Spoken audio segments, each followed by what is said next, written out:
नमस्कार, मैं अंजलि मिश्रा। स्वागत है आप सभी का हमारे चैनल में। आपको बता दें कि उपराष्ट्रपति जगदीप धनखड़ ने सुप्रीम कोर्ट के एक फैसले पर सवाल उठाया था। इस दौरान उन्होंने कहा था कि सुप्रीम कोर्ट या कोई भी कोर्ट जो है वो राष्ट्रपति को आदेश नहीं दे सकता है, ये लोकतंत्र के खिलाफ है। जिसके बाद लगातार इस मामले पर बयानबाजी होने लगी। विपक्ष के कई नेता हैं जो कि जगदीप धनखड़ के इस बयान के खिलाफ बयान दे रहे हैं, तो वहीं दूसरी तरफ कुछ ऐसे भी लोग हैं, ऐसे पूर्व कह सकते हैं वकील हैं, ऐसे पूर्व सॉलिसिटर जनरल्स हैं जिनका समर्थन जगदीप धनखड़ को मिलता नजर आ रहा है। ऐसे में किस तरीके से विपक्ष में बयान दिए जा रहे हैं और किस तरीके से पक्ष में बयान दिए जा रहे हैं, आइए विस्तार से जान लेते हैं। सबसे पहले आपको बता दें कि जगदीप धनखड़ ने सुप्रीम कोर्ट के उस फैसले पर सवाल उठाया था जिसमें राष्ट्रपति और राज्यपाल के लिए राज्य विधानसभा द्वारा पारित विधेयक पर निर्णय लेने के लिए समय सीमा निर्धारित की गई थी। उन्होंने टिप्पणी की थी कि न्यायाधीश सुपर संसद के रूप में काम कर रहे हैं और उनकी कोई जवाबदेही नहीं है क्योंकि देश का कानून उन पर लागू नहीं होता है। कोई भी राष्ट्रपति को जो है वो कह सकते हैं डायरेक्ट नहीं कर सकता। जिसके बाद टीएमसी नेता कल्याण बनर्जी ने इस मामले पर बयान दी और धनखड़ पर न्यायपालिका के प्रति बार बार अनादर जो है प्रदर्शित करने का आरोप लगाते हुए उनसे इस्तीफा मांग लिया। उन्होंने कहा कि उपराष्ट्रपति जगदीप धनखड़ द्वारा सुप्रीम कोर्ट के न्यायाधीशों के बारे में दिया गया बयान आपत्तिजनक है और अवमानना की हद तक जा रहा है। एक संवैधानिक अधिकारी के रूप में उनसे अन्य संवैधानिक संस्थाओं को बनाए रखने और उनका सम्मान करने की अपेक्षा की जाती है। See, Mr. Jagdeep Dhankar, the Vice President of India, has made contumacious statement against the Supreme Court itself. He's criticized the Supreme Court in a most derogatory manner. This is not expected. The Vice President is a constitutional authority. He cannot attack a constitutional institution which is one of the pillar of our democracy. Time and again he is doing it. He has committed a breach of oath which he has taken as an Vice President. The way he has attacked the Supreme Court, he doesn't deserve to remain as a Vice President of India. He should resign immediately. तो जैसे कि आपने उनका बयान सुना, तो उसी दूसरी तरफ डीएमके के तिरुची शिवा ने भी इस टिप्पणी को अनैतिक करार दिया और दोहराया कि संस्थागत अहंकार पर कानून का शासन हावी नहीं होना चाहिए। उन्होंने कहा कोई भी व्यक्ति संवैधानिक अधिकारी होने की आड़ में विधायिका द्वारा पारित विधेयकों पर अनिश्चित काल तक नहीं रुक सकता। उपराष्ट्रपति की टिप्पणियां अनैतिक है। वहीं आपको बता दें कि इस मामले को लेकर सीपीआई महासचिव डी राजा ने भी लंबा चौड़ा पोस्ट लिखा और ये कहा कि भारतीय राजनीति में संविधान सर्वोच्च है, न कि कोई व्यक्ति। उन्होंने कहा संवैधानिक नियंत्रण और संतुलन की व्यवस्था लोकतांत्रिक ढांचे के लिए आवश्यक है। सर्वोच्च न्यायालय ने उचित रूप में उन विधेयकों के लिए रास्ता साफ कर दिया जिन्हें बाधित किया गया या विलंबित किया गया, जिससे निर्वाचित राज्य सरकारों की विधायिकी इच्छा शक्ति को कमजोर किया गया है। उन्होंने धनखड़ पर चुनिंदा तरीके से आक्रोशित होने का आरोप लगाया। उन्होंने दावा किया कि उन्होंने 55 राज्यसभा सांसदों द्वारा हस्ताक्षरित प्रस्ताव के बावजूद इलाहाबाद हाईकोर्ट के मौजूदा न्यायाधीश की घोर सांप्रदायिक और विभाजनकारी टिप्पणी पर चर्चा की अनुमति नहीं दी।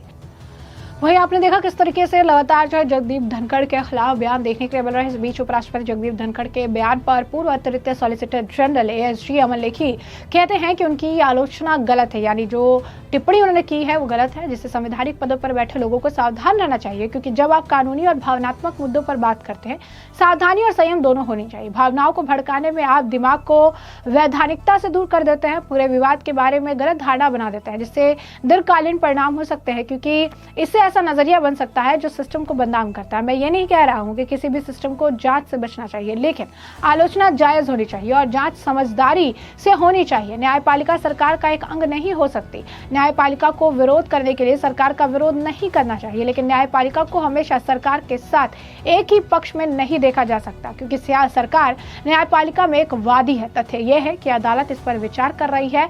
सरकार के कृत्य के उत्पन्न होने वाले कानूनी विवादों से पता चलता है कि हमारे पास एक जीवंत और प्रभावी कानून प्रणाली है जो हमारी प्रणाली के मूल और प्रभावकारिता का एक श्रद्धांजलि है और हमें इसका जश्न मनाना चाहिए। जब तक समाधान का कोई साधन नहीं, संघर्षों का स्वागत है क्योंकि संघर्ष एक बुद्धिमान और सक्रिय राजनीति को दर्शाता है। Well, I think his criticism is misplaced, and I feel that as far as the comment is concerned, it leans towards excess and it amounts more or less to hyperbole, which people in constitutional positions should be wary of indulging in, because there has to be both caution and restraint when you talk about these issues, which are both legal and emotive.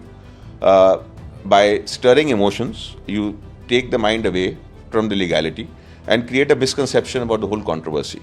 And this misconception of the controversy can have long-term consequences, because it can create a view which seems to discredit the system. Now, I'm not saying that any system should be averse to scrutiny or criticism, but the criticism should be warranted and the scrutiny should be sensible. What the Vice President has ignored is provisions of the Constitution which are interpreted. The timelines are governed by distinct provisions in the Constitution. In that particular case, 200, 201. 200 goes to the governor, 201 goes to the president. This was an interpretation of those provisions, and whatever I could read and whatever the Vice President has said, I don't see any comment on this reasoning of the Supreme Court on those aspects. If there is nothing infirm in what the Supreme Court has said there, then the reasoning which the Supreme Court is saying is correct and not faulty. What the Supreme Court has done in that case is, it has revisited the law to the extent it gave absolute discretion to the governor and in some way exempted it from scrutiny. But the consequence of that exemption from scrutiny was governors stalling bills. Now, when the governor stalls bill, then the governor, even according to the Constitution, is part of the legislature. In that event, intervention becomes necessary, both in terms of the manner in which the articles are drafted and the principles of law which govern. Everything has been done in a reasonable period of time. So, the Supreme Court said that we trusted you, but you failed our trust, and therefore we have got no option but to intervene by setting the timelines, because the law is supreme. So this is, you will allow discretion, but you will not in any way concede that discretion, where the discretion leans towards arbitrariness. And to in some way restrict the arbitrariness, they say that we leave it to you to decide, but to decide within a particular time. Now, deciding expeditiously, right, is no nuclear missile. So, do you see any conflict between the government? No, why there should be conflict. The judiciary cannot be a wing of the government. The judiciary will always come when there is a conflict, when there is a controversy, when there are contrarian views. The judiciary is not supposed to oppose the government for the sake of opposing the government. But the judiciary cannot possibly be seen as being on the same side of the government at all points, because as far as the government is a litigant in the judiciary, as far as the laws are concerned, as subject to the scrutiny, there may be someone aggrieved by the law which is passed. The government may itself may have erred in passing the law. The court is not supposed to act on the assumption that it is to defer to what the government does. The court has to scrutinize it to see its worth.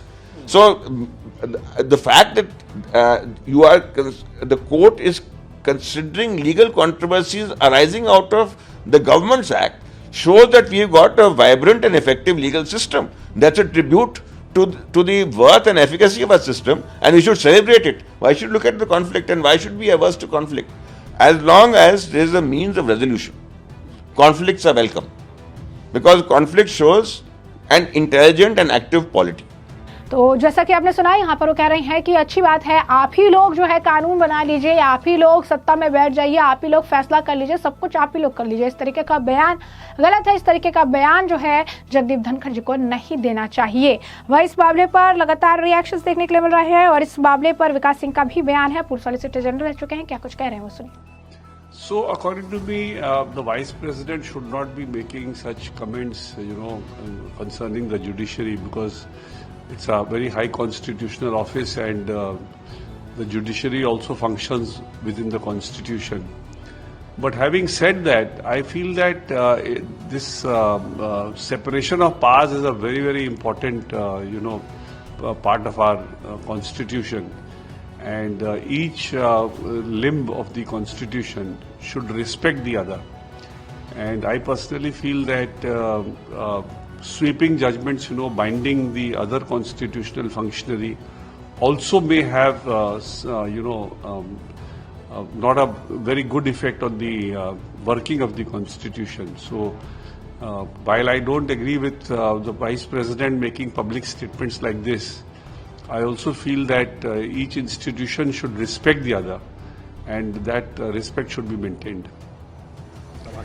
देखिए, इस प्रकार का विषय जो क्या कहा उपराष्ट्रपति श्री जगदीप धनखड़ ने, उन्होंने कुछ घटनाओं को बयान किया और महामहिम राष्ट्रपति की सर्वोच्चता के विषय में केवल ध्यान दिलाया है। और उतना केवल ध्यान दिलाने से हमारे विपक्ष के मित्रों को लगता है कि पता नहीं कितना बड़ा मामला बन गया। मुझे लगता है कि जो माननीय उपराष्ट्रपति जी ने कहा उसके ऊपर चिंतन और मनन होना चाहिए। महामहिम राष्ट्रपति देश के सर्वोच्च पद पर आसीन है, तो सर्वोच्च पद पर जो आसीन है उनको कोई आदेश दे, मुझे लगता है कि इस पर चर्चा भी होनी चाहिए और चिंतन भी होना चाहिए।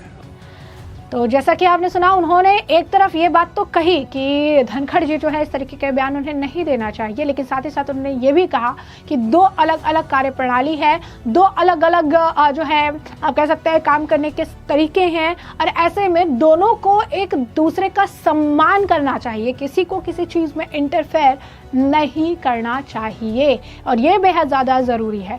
और ऐसे में हमने आपको जो पूरा मामला है विस्तार से बताया, तमाम बयान आपने सुने हैं, और इस मामले पर अब आपकी जो राय हो कमेंट सेक्शन में कमेंट करके ज़रूर से ज़रूर साझा करिएगा। धन्यवाद।